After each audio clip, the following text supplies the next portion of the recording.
आज के दिन आप सभी को मालूम है एलएचडीसी कारगिल का तरफ से जो बजट पेश किया गया है, बेहतरीन बजट है। 300 करोड़ रुपए का इस बार एडमिनिस्ट्रेशन को मिला है। उसमें से इनका कहना है कि 25 करोड़ जो है वो सब्सिडी के लिए यूज करेंगे। बाकी इंजीनियरिंग नॉन इंजीनियरिंग के लिए बाकी अमाउंट रिलीज किया यूज किया जाएगा। 25 करोड़ की बात करें तो पिछले साल के बजट में भी 25 करोड़ ही मौजूद था और 25 करोड़ को कहना है कि इन्होंने 100% यूज किया है। अब क्वेश्चन इससे मुझे सब्सिडी पे है।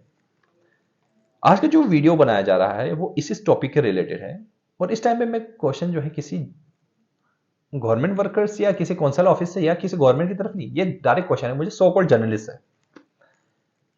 क्योंकि जर्नलिज्म का काम है लोगों तक, लोगों का प्रॉब्लम जो है गवर्नमेंट तक पहुंचाना। यही है ना जर्नलिस्ट का प्रॉब्लम। बट जब देखा जाए कि यहां पर जो सब्सिडी रिलीज की जाती है गवर्नमेंट की तरफ से, मुझे आज तक एक रिपोर्टिंग नहीं दिखाया गया है कि जिसमें उनका जो सब्सिडी है वो गरीब लोगों तक पहुंचाया हो। गरीब सब्सिडी रिलीज होता है मतलब किसी न किसी को तो पहुंच रहा होगा। आपको ऐसा नहीं लगता कि क्या आपको सब्सिडी कभी मिला है? अगर मिला भी होगा तो आपको किसी न किसी के थ्रू पहुंचाया गया होगा, फोन करना पड़ता होगा। अगर आपका जान पहचान वहां पर हो तो आपको सब्सिडी इजीली मिल जाता है। अगर आपका जान पहचान नहीं तो आपको बहुत सारे ऑफिस का चक्कर मारना पड़ता है। जब सब्सिडी लोगों के लिए ही रिलीज की जाती है तो उस वक्त हमें दफ्तरों को चक्कर ज्यादा क्यों मारना पड़ता है? हमें क्यों किसी का पहुंच ढूंढना पड़ता है? हमारे करगिल के जो गरीब आवाम है उन तक कभी इस तरह की सब्सिडी 100% तक मुझे नहीं लगता कि पहुंचा होगा।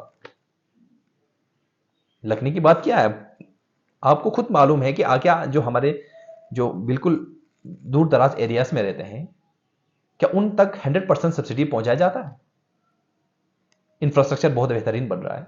जब मेन सिटी में बैठकर लोगों का यह कहना तो आसान है कि करगिल में गरीबी नहीं है। आप कहीं गांव में जाकर देखिए, बेशक वहां पर गरीबी और गवर्नमेंट की तरफ से बहुत सारे स्कीम्स प्रोवाइड की जाती हैं। बहुत सारे लोगों को तो मालूम ही नहीं है उस चीज के बारे में। और हमारे जो सो कॉल्ड जर्नलिस्ट है उनमें मुझे अक्सर शो वही दिखता है जो पब्लिक के बेनिफिट्स के लिए बहुत ही कम होता है, बहुत ही कम। क्योंकि जर्नलिस्ट का काम है, आपका काम है लोगों का प्रॉब्लम्स गवर्नमेंट तक रखना। सिर्फ और सिर्फ किसी इश्यूज को लेकर बातचीत करना या फिर अचानक से कुछ मिल जाए तो उसी टॉपिक को रिलेटेड। सर आपका काम ग्राउंड रिपोर्टिंग भी होता है, क्राइम इन्वेस्टिगेशन भी इनका आपका काम है। करप्शन को लेकर कितनी इन्वेस्टिगेशन की गई है मुझे नहीं पता। हमारे करगिल के जो सो कॉल्ड जर्नलिस्ट हैं उन्होंने कितना रिपोर्टिंग किया इस चीज को लेकर। विंटर में जब एयरलाइंस प्रोवाइड की जाती है उसमें कितना गफला होता है, कितना प्रॉब्लम फेस करना पड़ता है लोगों को। और ये वहां पर बैठकर उनको सिर्फ कैंसल बोलना तो आसान है, लेकिन मुझे ये नहीं मालूम पता, मैंने इतना तक सुना है कि वहां पर भी जो जुगाड़ सिस्टम तो चलता है, ये सभी को मालूम है। लेकिन जब ऑनलाइन पोर्टल चलने के बाद भी ये जुगाड़ू सिस्टम किस तरह चलने लगा है इसके बारे में रिसर्च की जानी चाहिए, इसके बारे में रिपोर्ट की जानी चाहिए।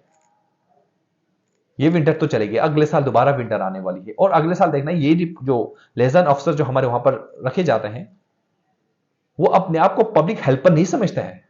वो अपने आप को न जाने पब्लिक के हेड समझते हैं, जबकि आपको मालूम है गवर्नमेंट का वर्कर पब्लिक हेल्पर है। They are on their position just to help the peoples. वो वहां पर बैठकर कुछ और ही कर रहे होते हैं, लोगों को 10 गुना प्रॉब्लम फेस करना पड़ता है। फोन करने पर उनका फोन स्विच ऑफ आता है। जब सर आप वहां पर पहुंचे हो तो आपका काम है लोगों का प्रॉब्लम सॉल्व करना। तो जब सब्सिडी इस साल का जो बजट पेश किया है, इस साल के बजट को लेकर मैं तो सिर्फ जर्नलिस्ट से ये पूछना चाहता हूं, आप प्लीज पिछले साल का रिपोर्ट के बारे में, डाटा के बारे में कोई ना कोई ग्राउंड रिपोर्ट तो कीजिए।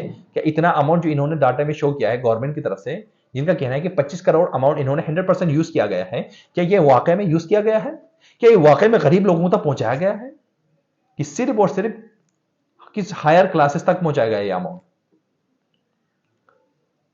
तो ये सारे डिस्कशन की बातें हैं। मैं इसलिए आज इस टॉपिक पे बात करना चाहता हूं क्योंकि इस साल नया बजट पेश किया गया है, इन्होंने ये चीजें शो की गई है। एजुकेशन सेक्टर, जैसे कि पिछले कुछ दिनों में जो हादसा पेश आया एक मासूम बच्ची के साथ, उस पर मुझे हर किसी पॉलिटिशियन, हर किसी वर्कर्स का सिर्फ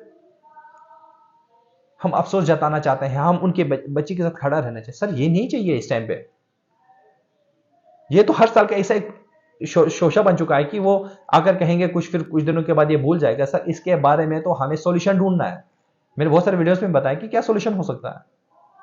आपको वहां पर जाकर मेन रूट को पता करना है, मेन रूट को मालूम करना है। क्योंकि आज हमारी एक मासूम बच्ची के साथ हुआ है, कल हमारे किसी और के साथ हो सकता है। इसका रूट काज तो मालूम करें। आपने सिर्फ और सिर्फ वहां पर सुना, यहां पर दिखाया तो खत्म। ये नहीं होता है सर, इतना रिपोर्टिंग नहीं की जा सकती है। जो हमारा लद्दाख है इस टाइम पे, जो एक मासूम बच्ची के साथ इतना दुष्व्यवहार होना, ये हैरान करने वाली बात तो है ही, साथ में दिल को झंझोड़ कर रख देने वाली खबर है ये। इसको लेकर हमारे वहां पर कितने एनजीओस बने हैं, इनको जो काम करेंगे उनको, बहुत सारे एनजीओस हैं, मेरे को मालूम है बहुत सारे एनजीओस हैं जो काम भी करते हैं।